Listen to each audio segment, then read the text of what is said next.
Hello, welcome back to the part 2 of the module GMS 101, Know Thyself. So we're just going to go straight, as a continuation of the part 1. So we stopped at what is temperament. And let's see the definition of temperament here. Temperament refers to the natural, inherent, that's inborn, indwelling.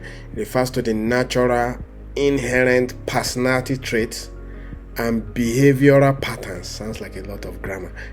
And behavioral patterns that shape how a person thinks, how a person feels, and how a person reacts to situations. How do you think? How do you feel? And how do you react to situations? Those are based on your temperament. It's the aspect of personality that is believed to be present from birth. Remember what we shared in the part 1, that God had something in mind before he molded you. So now he's saying that it's the aspect of personality that is believed to be present from birth. So God determines your temperament. That's what this is trying to say. Believed to be present from birth and influences one's interactions with the world and with others. So what this is saying is that your temperament is unique. Unlike DNA, many people can share the same temperament. Do you understand? There are millions of people that are phlegmatics. I'm going ahead of myself, but no problem. There are millions of people that are phlegmatics. There are millions of people that are cholerics. There are millions of people that are sanguine. There are millions of people that are melancholic. All right? But when it comes to DNA, there are not millions of people that have this in DNA, just one.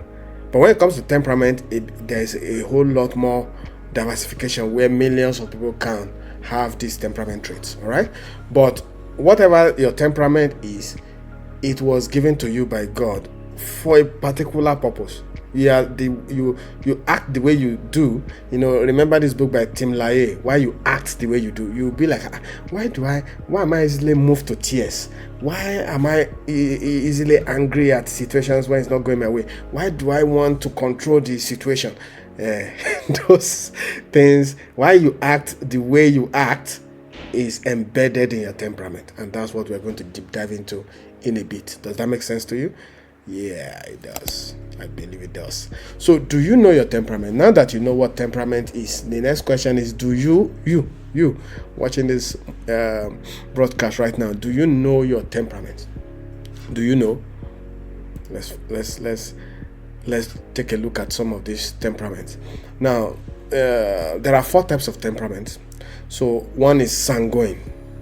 So remember that temperament gives an explanation of why you act the way you do, right? So now the first temperament trait we're going to consider is sanguine. Sanguine people are outgoing. They don't like to stay indoors. They are outgoing. They are the kind of people that you see that go out very early, come back in the night. If they don't even have any reason to go out, they just go out. They just like being out there. So in case you're wondering, why do I like being out there? Or you're wondering about someone that, why does he always like going out? Why can't he just stay indoors? In Yoruba they will say can lay in tiny.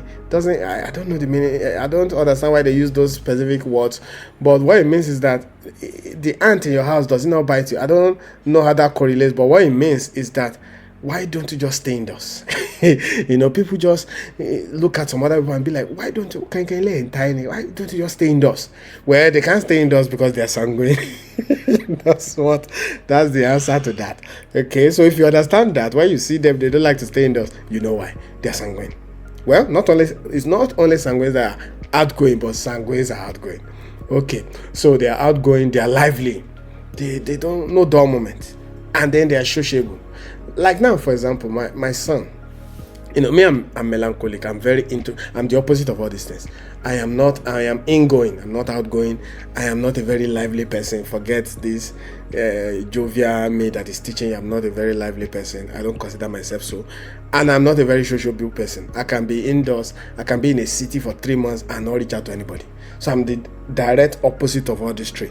But my wife is phlegmatic. Like she's also very similar to, melancholics and phlegmatics are put into one bucket called introverts. So both me and my wife were introverts.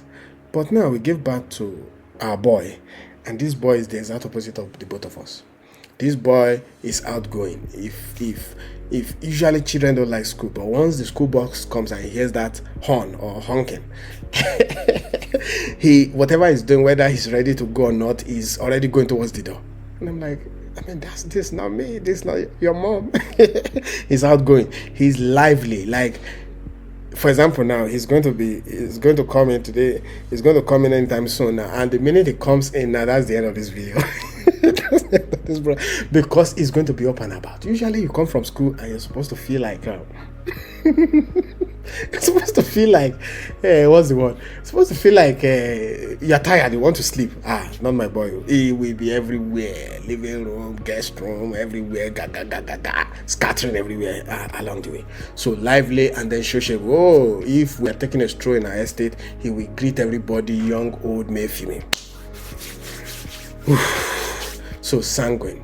So start looking at yourself. Are you an outgoing person? Are you lively? Are you sociable? If these three define you, then you are most likely a sanguine, but don't make that conclusion yet. So the second temperament trait is choleric. So what do we say about cholerics? They are ambitious. A choleric wants to do big things. Like big things, Nemo, like people talking like that, they're ambitious. I like big things, If you say I like big things, that's ambitious. So you want to do you even if you come from the least of the states or the least community, you want to do big things. You want to, like someone like Elon Musk, for example, is ambitious. And you can see the kind of crazy. How can someone build he wants to build a city in Mars. Earth no do also. Now he wants to leave Earth. He wants to go and build a city in Mars, and he wants to be taking us there through his what's that vehicle that he wants to transport us to Mars initially for vacation, and then soon we even start living there like that. And then maybe you get to Mars and you're like, oh, how is Earth now? It won't be how is the US. It'll be how is Earth. Earth, it is well, and stuff like that. So ambitious. Choleric people are ambitious. They're decisive. There's some people that it takes a million years for them to make a decision. Like for example, now me and my wife, we have this kind of crossroads where remember, I am melancholic. She is phleg. Even though we are both introverts, melancholics are very decisive people. We are ambitious, we are decisive. Now I pick a frequency in the form of an idea. I share it with my wife. I want her to, quickly add her input so that we can implement tomorrow. And then my wife just like, you know what? I want to give it some time. Let's give it some time. Why don't we pray about it? Why don't we give it like a few days? And I just feel like, no, can we make it? We have this kind of issues every time where I want let's make the decision now. She's like, no, let's take our time to to reconsider this decision before we make it. That's cool. That's choleric people are ambitious. They're decisive. They don't waste time making decisions, and then they are goal oriented. Of course, a truly ambitious person is going to set goals to achieve those ambitions. So very goal oriented. By March, by the time I'm 20, by the time I'm 39, I should have done X, Y, Z, and then they put steps in place to try to achieve it. That's choleric. And then the third temperament is melancholic. So melancholic people are thoughtful. Like someone like me now, in fact, there's been a debate because initially I thought I was melancholic predominantly and that I had some traits of choleric, because I know I'm ambitious, I know I'm decisive, I know I'm goal-oriented. In fact, my wife calls me a go-getter. She calls me a go-getter, right? So, but I also know I'm predominantly, I thought I was predominantly melancholic because I'm thoughtful. Introvertish people are, all the activities happens inside of them. They're always thinking, So I'm a very thoughtful person. I'm a very detail-oriented person. If you know the amount of detail that went into bringing this green mentorship school to you, you'll be amazed. Very detail-oriented. I did a lot of research. I took my time. I did so much before I came up with this. Very detail-oriented. Melancholics are sensitive. Somebody comes into my space, I'm very sensitive. I'm very In fact, I had a friend back in Port Harcourt who, we went there to visit. I think we wanted to go and do SAT. I wanted to go and do my SAT, that's scholarship aptitude test, to enter an American university. That was way back. I don't know, forgotten the year, 20, I don't know, forgotten the year. So I went 2000 and something, whatever. So I went there, and he had this. When we entered the house, everything was just on point, like well set up for a man. Men usually just, scatter everywhere, but this one was so organized, everywhere, speak and span. So the minute we entered the place, we had not spent like 15 minutes. I think it was like three of us that came into his. Well, it was just a room, but this room made sense. So we had not spent like 15-20 minutes, and he came to check on us. When he came, do you know what he started doing? And I think it took another sensitive guy like me to notice it. I saw that every speck that was on the red rock, maybe something white, something dropped from our bag or from our hair, he started picking it up. He's supposed to be.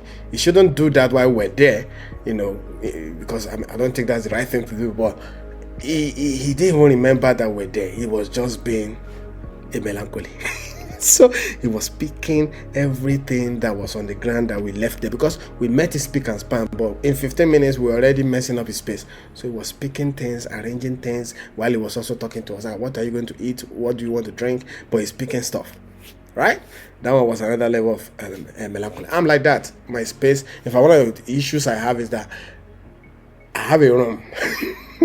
I call it my sanctuary in my house, and that room I don't let anybody come in, because that's just like a space where I can get organized, because my wife is also very organized, but now my boy wants to scatter everywhere. So me, I stay in that room, and I don't give access, especially to my boy, except guided. Once he's guided, because once he comes there, he might jump on my white bed sheet and mess it up with Struya or something. So that's just like a place in our apartment where I can just hide. That's where I do my reading. I read there. I meditate. I take a nap. I do so many things in that room. Of course, I go to the matrimonial bed, but during the day, this is my sanctuary.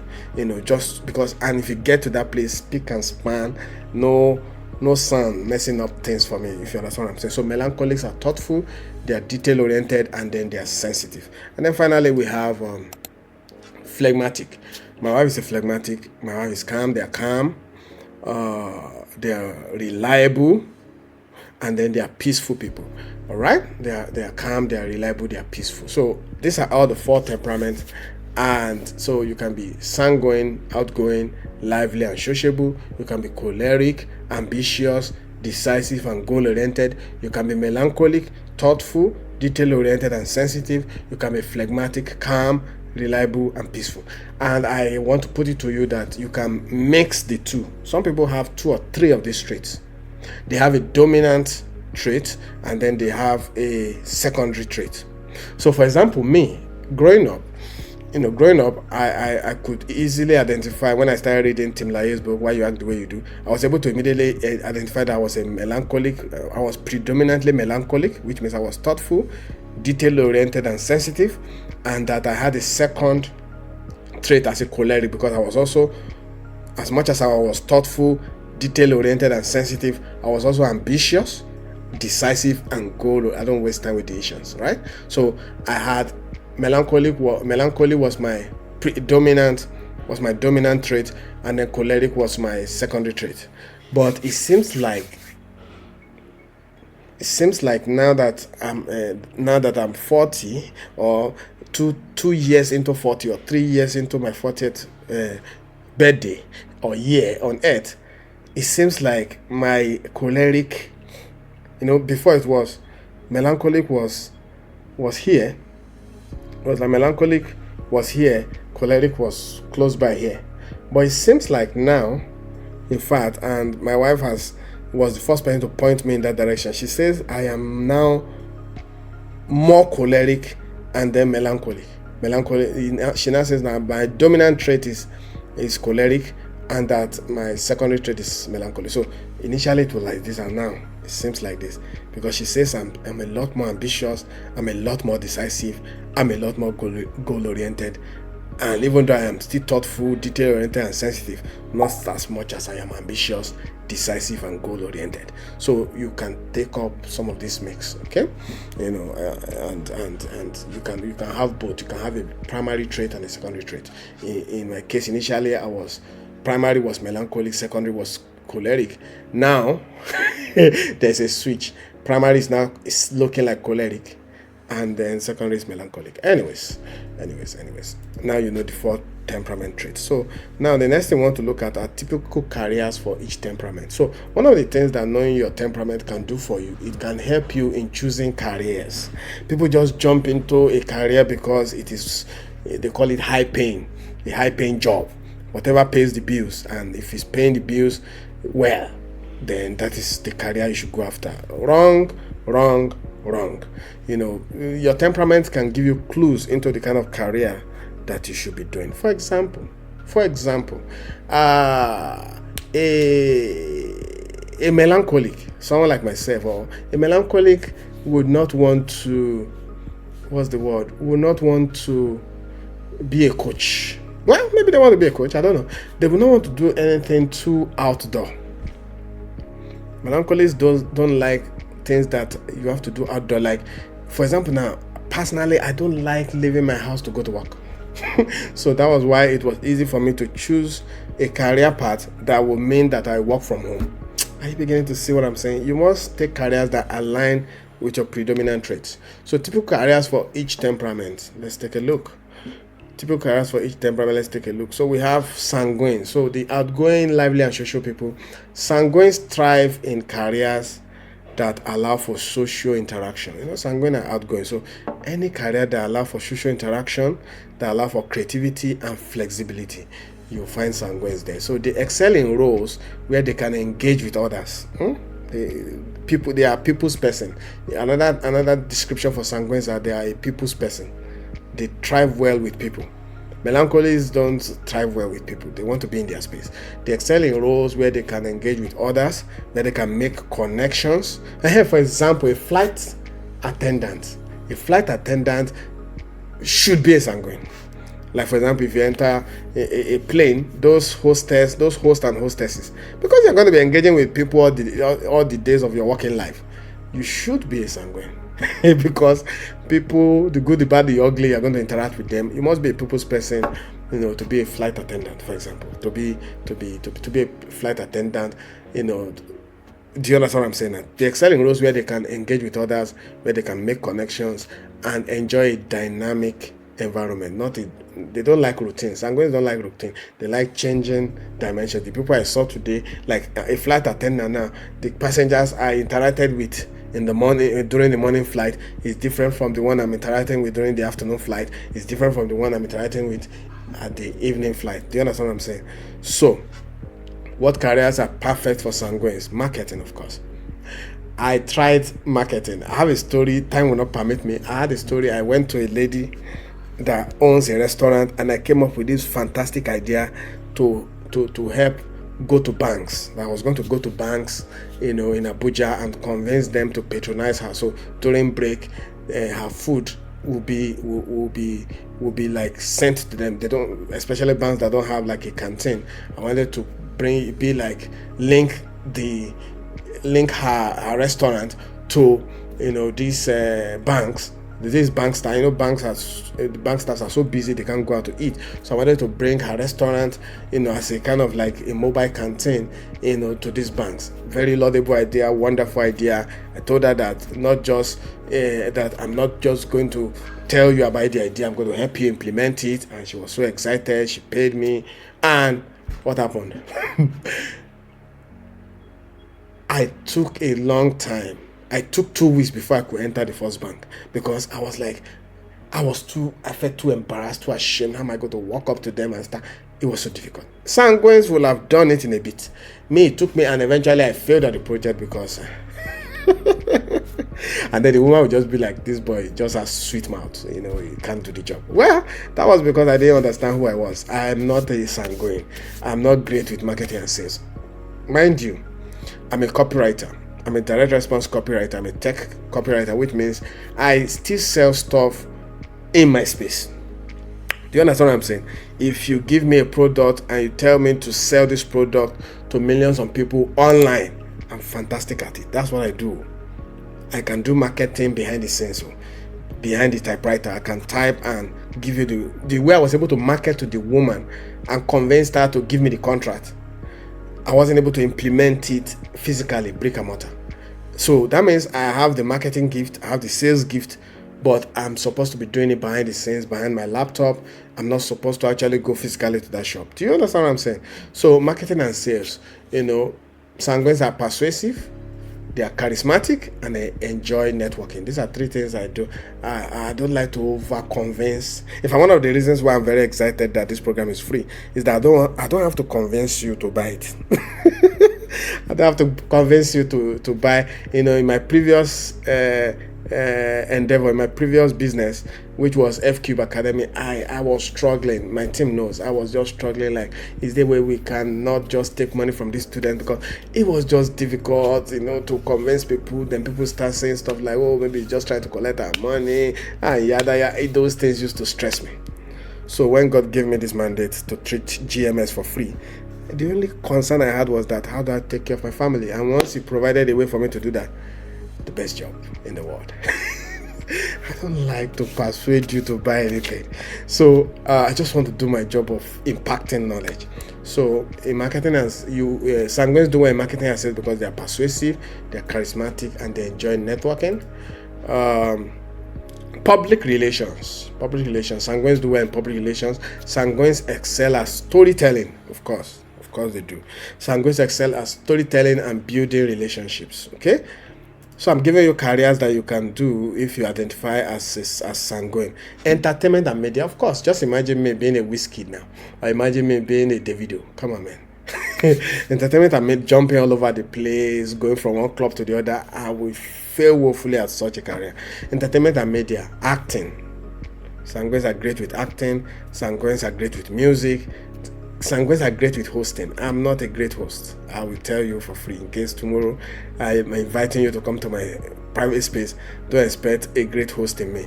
And other creative pursuits come naturally. So entertainment and media is a great industry or a career path for sanguines. And then customer service. They thrive in social roles and enjoy problem solving for others. Of course they do. And then like that. So the second set of people which are choleric, remember that choleric are ambitious, they are decisive, they are goal oriented. So cholerics are driven, they're driven, they are assertive. Assertive means that they tell you what they want and they go for it, and they enjoy positions of authority and challenge. Choleric like authority, they want a position where they can take charge. I do too. A position where they can take charge, and they love challenges. Like delivering this mentorship school, I don't know a mentorship school like this anywhere in the world. I created everything from scratch. I love challenge.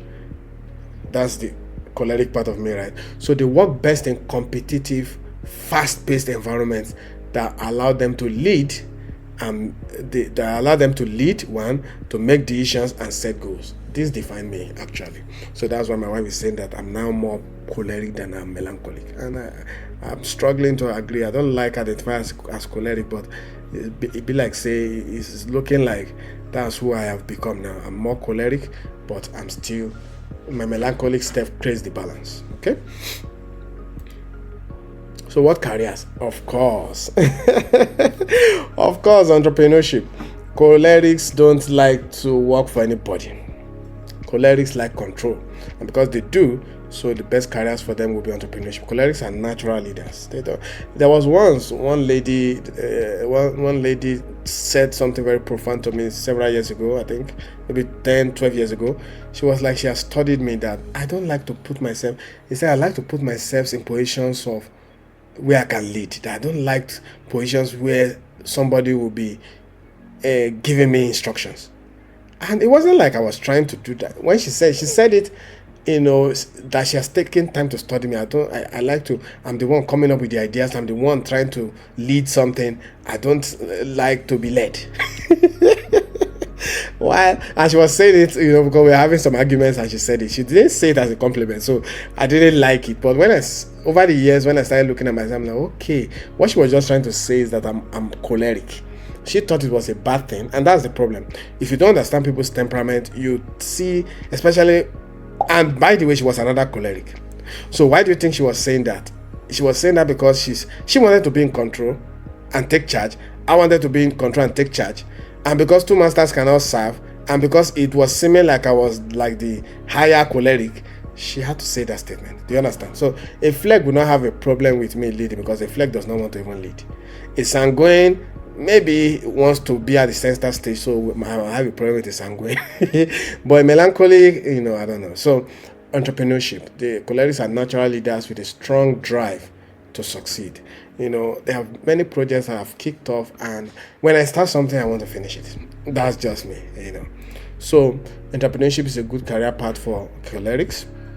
Executive and management. So if they are not doing their own thing, then that means their decisiveness and leadership skills shine in managerial roles. So if they are not doing their own thing in entrepreneurship, wherever they are, like whatever they are doing, they also have to be managerial roles. Okay, they can be head of this, chief marketing officer, they can be the CEO of the company, they can be the operations officer, taking a leadership role even in a 9-to-5 setting. Do you understand what I'm saying? So those are the kind of areas where cholerics excel. And then we have law. Yes, lawyers, they are very proud and they like to do their things themselves. They enjoy structured challenges and are typically excellent debaters. Yes, cholerics are very great with debating and they win better at debates. And then we have project management. Of course, who better to manage a project than a choleric? Cholerics excel in leading teams and organizing large-scale projects. So cholerics like to be in leadership positions. That's just the key word. They're ambitious, they're decisive, and they're good. So if you have a task, the person to put there, a choleric would do well, as the project manager of a project, of an endeavor. So because cholerics excel in leading teams and organizing large-scale projects. Okay. So, and then we have melancholy. Time will not let us finish this, but let's see where we can get to. Melancholic are thoughtful, they are detail-oriented, and they are sensitive. So melancholics excel in roles that require attention to detail. That's it. That's me. I don't just rush to kick off projects. Like I said, GMS took a long while of research, meditation to come out. So melancholics excel in roles that require attention to detail, deep thinking. Yes, we do a lot of thinking. And then precision. We like things to go according to our way. And then they are analytical and often prefer structured environments with minimal social interaction. The reason why we keep to ourselves is because we don't want disruptions in our thinking process. We don't want disruptions in our planning process. We want to do things according to plan, dotting the I's and crossing the T's without any distraction, especially human distraction. I don't want a friend to visit me when I'm preparing a course like this or when I'm making a video such as this. So that's who we are. So what careers are fitting for melancholics? Research and analysis. They have the patience and attention to detail for in-depth research. Absolutely. Writing and editing. No wonder I'm a writer. Melancholics are thoughtful and can express ideas clearly and precisely. No wonder. You see how what I'm telling you, I am practical. I was able to find who I was, so I became a tech copywriter, right? Accounting and finance, their analytical skills and focus make them great with numbers. Exactly. Healthcare, roles like nursing, lab work, or psychology suit their empathetic and careful nature. Yes, melancholics are very careful people. I agree with that. So engineering and architecture. So they have, let me see if I can take this. Yes, engineering and architecture, they have the patience and precision required for technical work. Guys, they have all of that for technical work. Good. Okay, so and that's that for that. So I'm going to end this here. We are going to talk about phlegmatic in the part 3 of this module, Know Thyself. Thank you very much for watching up to this point. What do I say at the end of every part? If you have learned so much from this so far, this is the time for you to like this content. If you are getting this for free and you love it, like it. If you love it and you love others enough, share it to others and subscribe to this channel so you can keep getting more and more value. Thank you and see you in the next module. Ciao.